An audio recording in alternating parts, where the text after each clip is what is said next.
सही है, समझ में नहीं आता है, मगर लज्जत बहुत आती है, मजा बहुत आता है, सुकून बहुत मिलता है। दरअसल यही वो सलाम है जो बारगाह रसूल कबूल कर लिया गया। मेरे इमाम ने हमें डराया नहीं। बात जब हुजूर की इज्जत की आई तो मेरे इमाम ने मिजाज दिया, दुश्मने अहमद में शिद्दत कीजिए, मुल्हिदों से क्या मुरव्वत कीजिए, गैज में जल जाएं बेदीनों के दिल, या रसूल अल्लाह की कसरत कीजिए। आज हिंदुस्तान की सरजमीन पर हमें डराने की कोशिश की जा रही है, और अफसोस कि हमारी कौम के लोग डर भी रहे हैं।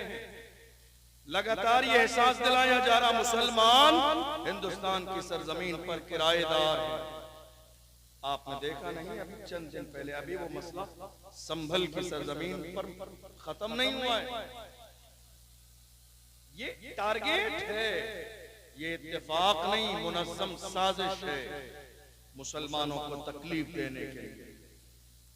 लेकिन यहां सोचना पड़ेगा, आज हमारी कौम के अंदर हर गली में, हर मोहल्ले में नेता हैं जो अपने आप को लीडर कहलवाते भी हैं, अपने नाम के नारे लगवाते भी हैं। जनाब हजरत नेता साहब क़िबला रहमतुल्लाह अलैह के पहुंचने से पहले उनके फोटो खींचने के लिए उनकी टीम पहुंच जाती है, मीडिया वाले पैसे दे के बुला लिए जाते हैं। नहीं साहब, जनाब गाड़ी से उतरेंगे, इस्तकबाल होगा, कौम के रहनुमा हैं, कौम के जो है लीडर हैं, कौम के मुर्शिद हैं, कौम के लिए तन मन धन की कुर्बानी दे रहे हैं। मैं कहता हूँ हरगिज नहीं, अगर कौम के रहनुमा होते तो पैसों से ये कैमरेमैन खरीदने की नौबत ना आती। अल्लाह तुम्हारी इज्जत लोगों के दिलों में डाल देता, तुम जहां चले जाते, तुम बाद में पहुंचते, दुनिया तुम्हारे इस्तेकबाल के लिए पहले पहुंच जाती।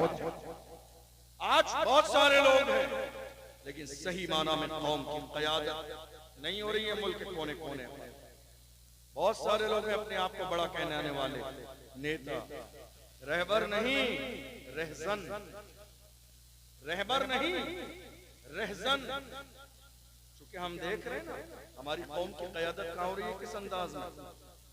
कितने लोग ऐसे, थोड़े से दिन पहले की बात, रामगिरी ने जब हमारे नबी की शान में गुस्ताखी की, मेरी कौम की जबान इकट्ठे होकर कितने लोगों के पास गई, साहब नेता साहब हुजूर की इज्जत की बात आ गई है, हमें एहतिजाज करना है, रैली निकालना है, आप जरा कौम के रहनुमाई लीडर हैं, आगे आइए, हम आपके पीछे चल के आपकी सरपरस्ती में रैली निकालना चाहते हैं, ज्ञापन देना चाहते हैं। उनको डराया गया जवानों को, कहा नहीं नहीं हालात अच्छे नहीं है, हालात अच्छे नहीं है, अभी माहौल अच्छा नहीं है, डरा दिया गया। कितने लोग थे इलाके के जो अपना इलाका छोड़ के चले गए कि न जाने अब क्या होगा, कितने लोगों ने शहर बदल दिए, कितने लोग हॉस्पिटल में जाके लेट गए, कितने लोगों ने नींद की गोलियां खा ली, कितने लोग डिप्रेशन की गोलियां खा के सो गए ताकि हमें नामूस रिसालत के मसले पे उठना न पड़े। मैं कहता हूँ बुज़दिलो, फिर तुम क़यादत की कुर्सी पे बैठे क्यों हो जब तुम्हारे बस की बात नहीं है हुजूर की इज्जत के पहरेदार बनना। फिर तो मैं यही कहूंगा, कुर्सी है तुम्हारी, ये जनाजा तो नहीं है, कुछ कर नहीं सकते तो उतर कर नहीं जाते। क़यादत की कुर्सी पर बैठे हैं, लेकिन कौम को जब तुम्हारी क़यादत की जरूरत होती है तब नजर नहीं आती। उतरिए कुर्सी से, खाली कीजिए किसी मर्द के लिए, किसी मर्द के लिए, किसी जाबाज के लिए, चूंकि हमारी 1500 साल तारीख उठाकर देख लीजिए, हमारे पास एक भी बुज़दिल नहीं, हमारे पास एक भी बुज़दिल नहीं है। आज है गली गली, मोहल्ले मोहल्ले मुसलमानों के अंदर नेता, सबसे ज्यादा कौम का बेड़ा गर्क करने वाले यही लोग। सब मिलकर पूरे इलाके के लिए एक कायद क्यों नहीं चुन लेते, पूरी कौम के लिए एक रहनुमा क्यों नहीं बना लेते, ताकि जब बात हुजूर की इज्जत की आए तो जगाना ना पड़े, कौम का रहनुमा पहले ही से मौजूद हो। वो कौम को जमा करके कहो, आओ मेरी कौम के जवानों, मेरे दाहिने और बाएं बाजू की तरफ खड़े हो जाओ, ताकि इस्लाम का झंडा लेके पूरी दुनिया की आंखों में आंखें डाल के कहें कि मोहम्मद से वफा तूने तो हम तेरे हैं, ये जहां चीज है क्या लौह कलम तेरे हैं, कुव्वत इश्क से हर पस्त को पाला कर दे, दहर में इसमें मोहम्मद मोहम्मद से उजाला कर दे। मोहम्मद की मोहब्बत दीन हक की शर्त अव्वल है, इसी में हो अगर खामी तो सब कुछ नामुकम्मल है। हुजूर की जात इतनी है, अल्लाह अकबर। बरेली शरीफ से आवाज आई है, वो जो न थे तो कुछ न था, वो जो न हो तो कुछ न हो, जान है वो जहान की, जान है तो जहान है। पूछो इन भौंकने वाले कुत्तों से जो मेरे नबी की शान को घटाना चाह रहे हैं। मेरा इमाम कहता है रहेगा यूं ही उनका चर्चा रहेगा, रहेगा यूं ही उनका चर्चा रहेगा। बड़े खाक हो जाएं जल जाने वाले, हश्र तक डालेंगे हम पैदाइशे मौला की धूम, मिस्ले फारस नजद के किले गिराते जाएंगे। खाक हो जाएं अदू जलकर मगर हम तो रजा, दम में जब तक दम है जिक्र उनका सुनाते जाएं। हिंदुस्तान की सरजमीन पर क्या हो रहा है मालूम है आपको? आज खौफ फैलाने का काम, और हमें ये एहसास दिलाया जा रहा है नहीं साहब, आप हिंदुस्तान की सरजमीन पर किराएदार हैं। और ये गलती हमसे और आपसे हुई कि हमने हर जमाने में ये नारा लगाया कि हम हिंदुस्तान की सरजमीन के वफादार हैं। नहीं मेरे अजीजों, इजाफा करो, एक जुमले का और इजाफा करो। मौजूदा दौर में मुसलमान हिंदुस्तान की सरजमीन पर जिम्मेदार भी हैं, वफादार भी हैं और बराबर के हिस्सेदार भी हैं। आज जरूरत है इस जुमले की, ताकि दुनिया को यह एहसास न हो कि हिंदुस्तान की सरजमीन पर मुसलमान किराएदार के तौर पर रहते हैं। याद रखिएगा, हम भी तामीर वतन में हैं बराबर के शरीक, दरो दीवार अगर तुम हो तो बुनियाद है हम।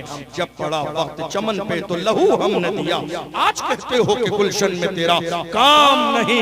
याद रखना, हिंदुस्तान की सरजमीन का हाल ये है, हिंदुस्तान की सरजमीन की कंडीशन ये है। मुसलमानों अपनी तारीख को याद करो, तुम्हारा हाल ये था। ऐ मुसलमानों, हिंदुस्तान की सरजमीन पर आज ये जो अजमत के निशान नजर आते हैं, जाके देख लो, हर जगह किसी न किसी मुसलमान के हाथ लगे हैं, किसी न किसी कलमा पढ़ने वाले का नाम लिखा है। जाके देख लो दिल्ली गेट पर, जाके देख लो लाल किले के पास, जाके देख लो ताजमहल के पास, तमाम जगह मुसलमानों के हाथों के निशान नजर आएंगे। हम इसीलिए तो कहते हैं हिंद को नाज है जिस पर वो निशानी हम हैं, ताज और लाल किले के यहाँ बानी हम हैं। न घबराओ मुसलमानों, खुदा की शान बाकी है, अभी इस्लाम जिंदा है, अभी कुरान बाकी है। ये दुश्मन क्या समझते हैं जो अपने दिल में हंसते हैं, अभी तो करबला का आखिरी मैदान बाकी है। ये दुश्मन क्या समझते हैं? नहीं मेरे अजीजों, याद दिलाओ दुनिया को, किराएदार नहीं, वफादार भी हैं, हिस्सेदार भी हैं और जिम्मेदार भी हैं। और हमारा हाल ये है, हमने इस मुल्क को आजाद कराया। किसने? आज हमारे उलमा से दुश्मनी की जा रही है। मुफ्ती सलमान अजहरी साहब तकरीबन 10 महीने जेल में रहे।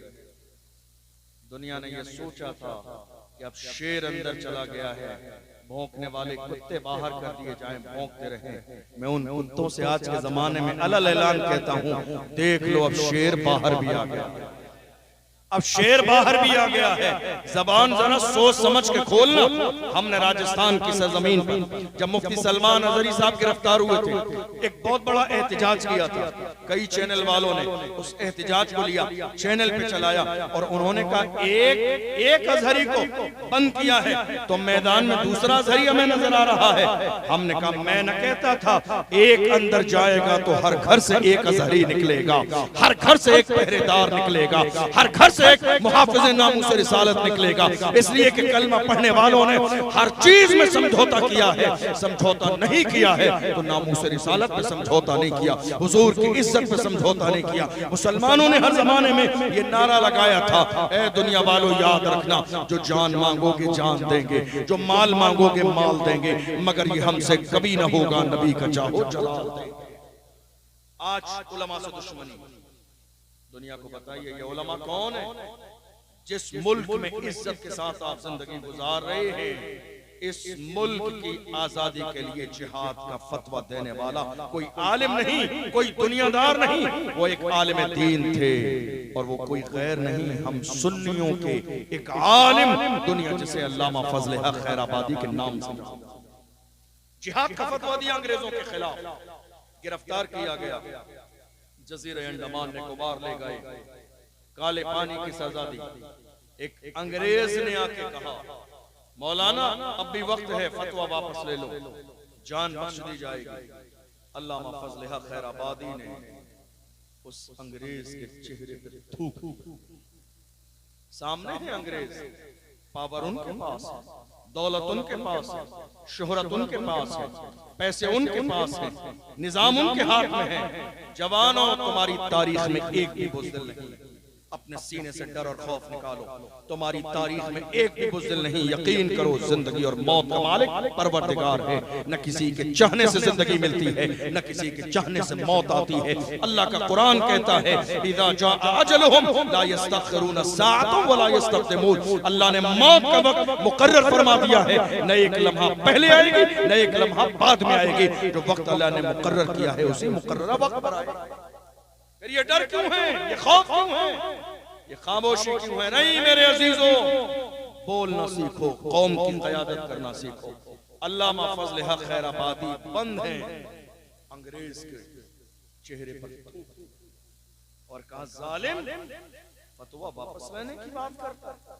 हम हुजूर के गुलाम हैं, हमारी शान ये है, हमारे कलम से जो फतवा निकल जाता है, हुकूमतें बदल जाती हैं, फतवे नहीं बदलते। दुनिया ने देखा, थोड़े से जमाने के बाद हिंदुस्तान की सरजमीन से अंग्रेज ऐसे नापैद हो गए गोया कि कभी मौजूद ही नहीं थे। यही मुल्क हिंदुस्तान है जिसकी आजादी के लिए अशफाकुल्लाह खान ने मुल्क के कोने कोने में मुहिम चलाई, गिरफ्तार किया अंग्रेजों ने अशफाकुल्लाह खान को। और आप जानते हो, इस मुल्क की आजादी के लिए अशफाकुल्लाह खान ने कैसी कैसी कुर्बानियां पेश की हैं। उन्हें गिरफ्तार करने के बाद अंग्रेजों ने उनके जिस्म पर गर्म इस्त्री लगाई, प्रेस लगाई, और जब उनके जिस्म की खाल जल गई तो जलने के बाद उनके जिस्म पर जली हुई खाल पर नमक लगाया जाता था। नमक लगाते थे जली हुई खाल पर, बेचैनो बेकरार हो जाते थे। तब अंग्रेज कहते थे, छोड़ दिया जाएगा, छोड़ दिया जाएगा तुम्हें, लेकिन अब भी वक्त है, तुम अंग्रेजों के खिलाफ बोलना छोड़ दो। तो ऐसे आलम में बेबाक होकर हजरत अशफाकुल्लाह खान कहते थे, सरफरोशी की तमन्ना अब हमारे दिल में है, देखना है जोर कितना बाजुए कातिल में है। वक्त आने पर बता देंगे तुझे ऐ आसमां, हम अभी से क्या बताएं क्या हमारे दिल में है। और आगे बढ़िए, हमारी तारीख में एक बुज़दिल मौजूद नहीं है।